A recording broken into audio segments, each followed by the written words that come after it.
Okay, hello and welcome everyone. In this video, I'm going to talk a little bit about some of the ideas pertaining to population health. One of the things we want to keep in mind is, individuals are interested in maintaining their own health and in seeking after health care, but the system as a whole is seeking after the health of a population.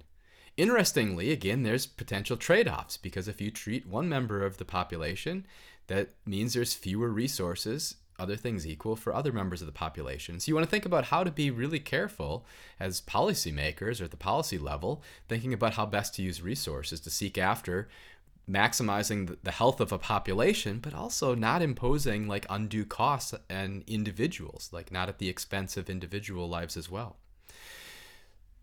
One important observation is the relationship between social class and health. And in particular, this gives rise to our understanding about a lot of the roles of confounding factors and the way that things get really complicated when you're looking at the population, the aggregate as a whole. So one place is this issue of perhaps reverse causation.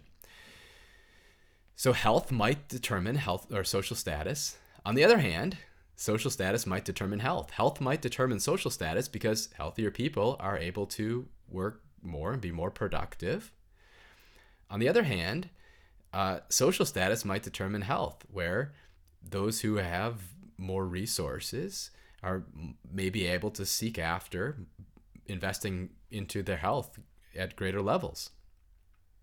Also, there's definitely individual and social behavioral and physiological factors that are relevant, like alcohol use and tobacco use at the individual level as well as in the population.